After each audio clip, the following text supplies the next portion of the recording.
I would suggest that there are a number of areas where certainly the federal delegation should be thinking and could be helpful with.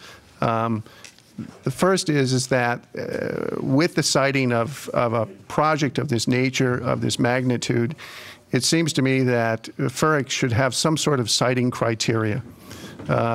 Maybe not a plan because they don't seem to be in planning, but at least there should be some criteria which a terminal has to meet for the siting of a project. And the current location, I don't think in many people's mind meets any sensible criteria that you could establish.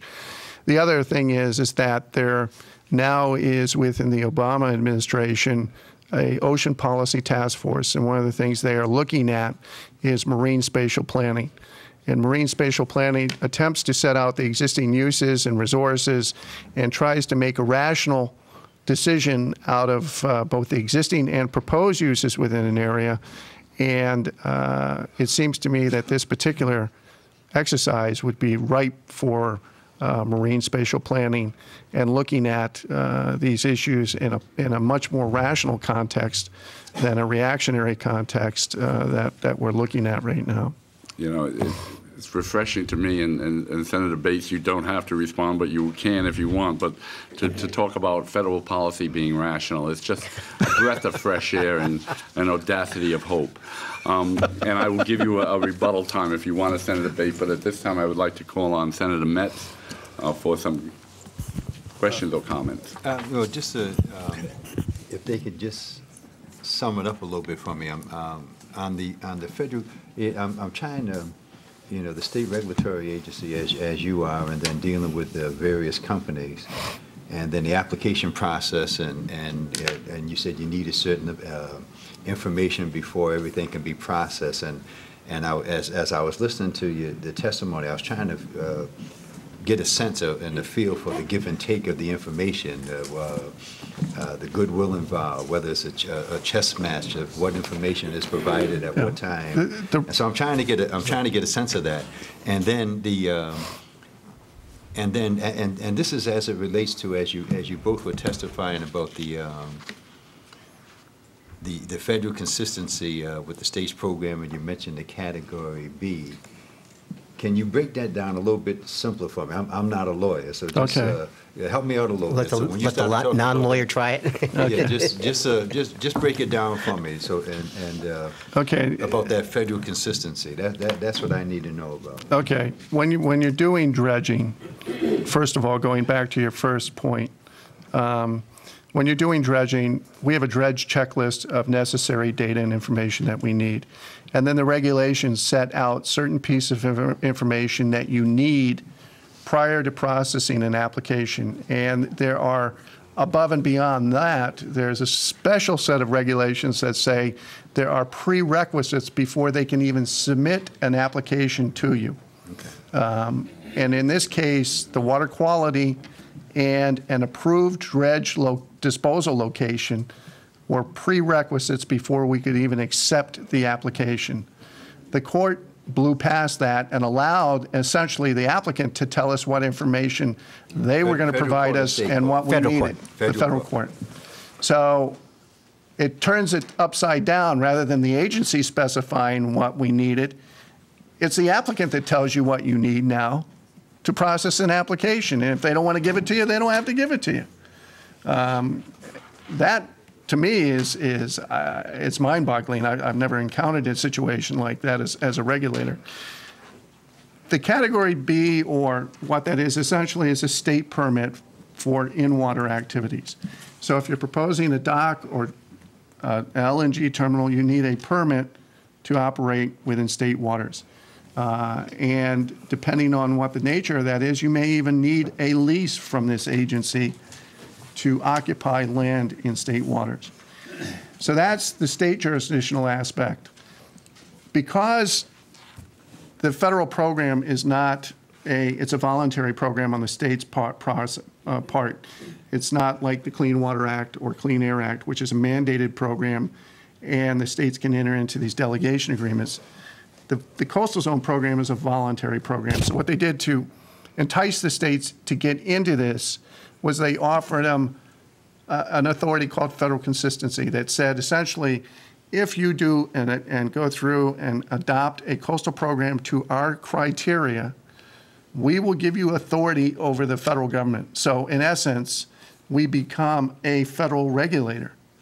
So we have dual jurisdiction in that aspect. We have federal jurisdiction and state jurisdiction, but our state jurisdiction, because our act is the strongest in the nation, our act gives us tremendous authority and we rely on it very heavily. We virtually never use federal consistency when dealing with private applicants, never, because the state statute is strong and gives us all the authority we need to regulate.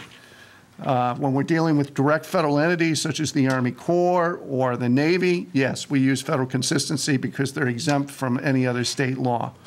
So we use that for those activities, but typically not for private entities. This application was an animal we never encountered before. They were applying for a state permit, and they also applied for a federal license at the same time, but then started to argue that they were in essence an arm of the federal government because they had this preemption capacity. And so it was something, they weren't a federal agency, yet they were claiming they weren't a private entity either, that the Natural Gas Act somehow created sort of a third party out of them, or a third body that we never encountered before. And it was this preemption aspect, and I still, to this day, can't make sense of the court's decision because there are just, it raises more questions than it answers in terms of this whole aspect. If they are truly a federal entity, then it's 60 days, not 6 months we had to render a decision. That there's a whole series of inconsistencies in the decision when you look at the regulations and how it was processed versus the court decision. So, yes, thank you. That clears it up a little clearer for me. It makes it clearer for me. Thank you. As Alice through the looking glass, it is curiouser and curiouser, and I believe the rebuttal has been prepared. Senator Bates? No, surprisingly, Senator Levesque, I agree with you. The irrational behavior of the federal government, especially over the last year. Grover, you talked about the federal government needs to do something. I practically 100% agree with that. Have you talked with our federal people, and where do they stand on these issues? And is anything going on in Washington? The federal delegation is, I think, fair to say, very concerned about this. As well as Massachusetts delegation also. I am not quite sure whether what is in the draft stage, if anything, in Washington. I know that, with all due respect, Senator, with the change of administrations, there's been sort of a change in attitude within some of the agencies, but they are. Before there was a very definite wall that they would not approach this or get near this. NOAA did not want to be anywhere near this case or part of it when we started to go through, because they were very concerned about the losing the whole federal consistency process because of the pressure that was being put on these cases. So. Thank you, Senator. I do want to note that we have been joined by Senator Susan Sosnowski, representing New Shoreham. I love it when they say New Shoreham. Sure. Block Island in South Kingstown. Welcome, Senator. If there are no further questions for the representative, I want to thank you very, very much for your participation. It is an ongoing process, so if you have any communication you want to deliver to us with respect to some of the issues that were raised, and certainly commission members may feel that they want to contact you further. At the end of it all, even though we are a legislative body, we will have it all public, and as it comes in, it's all public and available. But certainly that communication might be helpful. And again, I want to thank you very much for taking the time to come see us. Thank you. Thank you, Mr. Chairman.